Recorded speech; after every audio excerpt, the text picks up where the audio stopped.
So, worst repair, volume 3. Let's see what we're fixing today.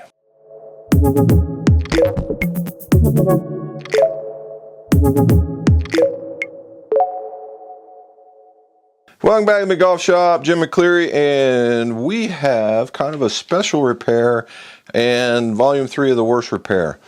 And a gentleman that's from Ohio brought me a set of some kind of unique clubs. Some MP63s. All right, Japanese issue. Right, MP63's Japanese issue. And I think he was trying to do repair himself. And you see that? And that. And we got one more. And that.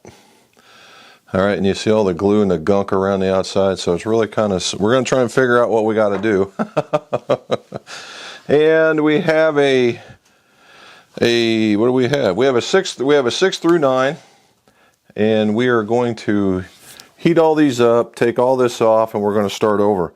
Now, what do we have in it? We have the C-Taper R Pluses. C-Taper R Pluses, and supposedly these things were pured. And if they are, that's going to be tough getting it right back to where we were since the grip's already on it. So we're going to do our best to align it up with the back of the grip. So the back of the grip has got a little notch, and we're going to just try and go straight up that way, just kind of like it is right now, and try and make them so that they're playable. So what are we going to do? Well, we're going to apply a lot of heat, and we're going to pull a lot of stuff off and just basically start over. So let's go to the bench. Alrighty, so I did a whole 8-iron in front of you and nothing happened. So we're going to start with a 7-iron. So we're going to put the heat to it again.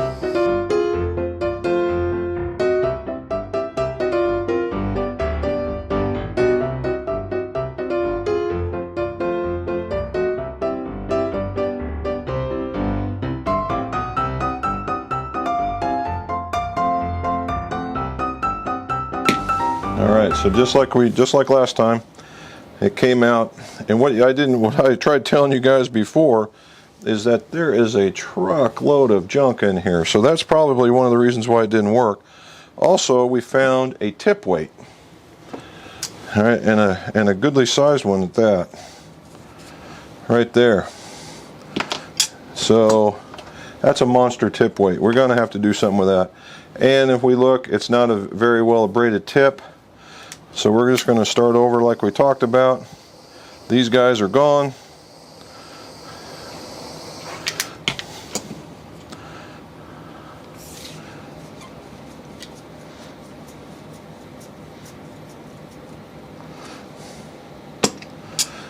Alright, so we're going to take a trip to the belt sander. We're going to make it look like it really needs to be, and I'll show you. Alright, there it is. That's you know, you got it now. And this is the coating that goes on the outside, and in this particular instance we really did need to remove it because of all the stuff that was there. Now, I got to go get rid of this. Now, what I tried to tell you last time but didn't have it on was there's just so much glue packed up in here in order trying to get it to stay that I have to hit it from the inside.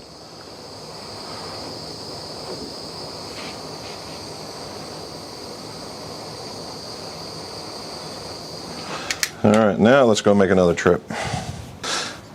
Okay, I got it all out. You can see that what Mizuno does is they put rings around in there so that the epoxy has a place to grab. And hey, there we go. And that's where we want it all cleaned out. Now the outside was just absolutely haunted by a whole bunch of extra glue. So we've got that. Now the other part here is that this wasn't quite inserted all the way, and we got to figure out why that was, but now it'll go in there pretty good. So now what we got to do is we'll show you what I do for insertion. We talk about that so that we don't create a rattle. So let me go do the other two that I've got left, and then we'll start the assembly.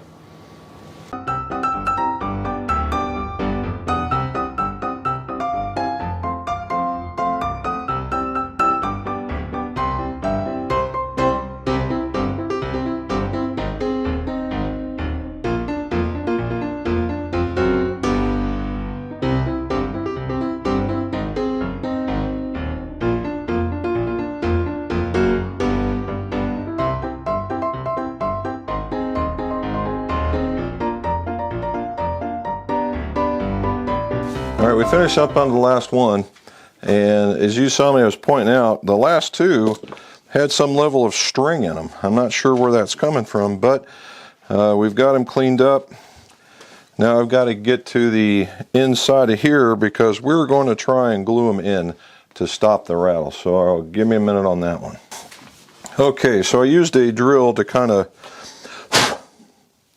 to basically rough up the inside of it and try and clean out any excess that I may have had.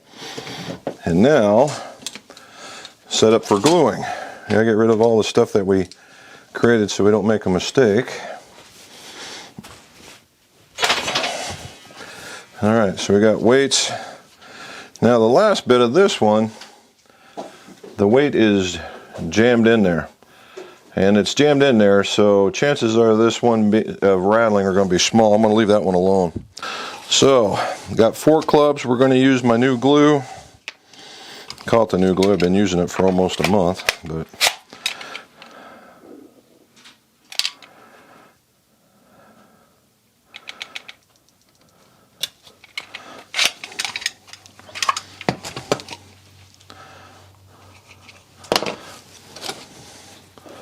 all right, this glue is the DP810. It's the reason we don't see it used quite a bit is it's quite pricey, but it works.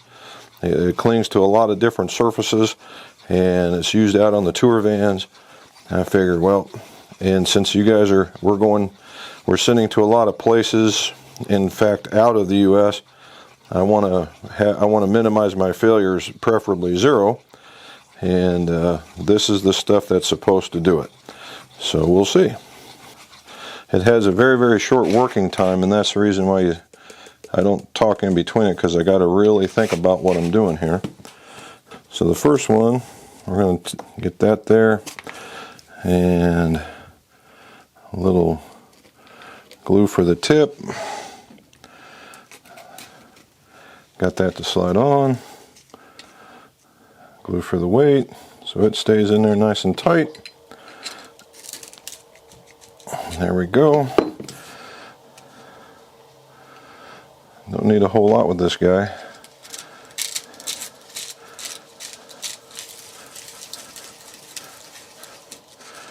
Make sure it got in there. Give it a little bit more, just because I want to. There we go. We're going to line it up, pound it down, nice and solid. Wipe it down.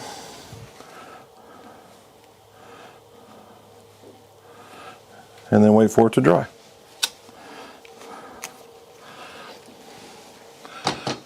All right, let's see if we can keep doing this with some success. Next one, our MP63. Which the owner says that you can only get these in Japan.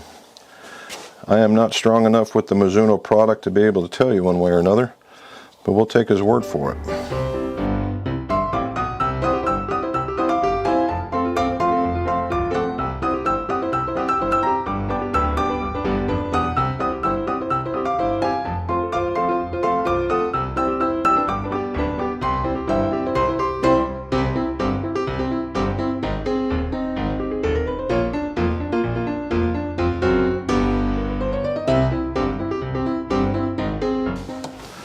And we're on to the next one.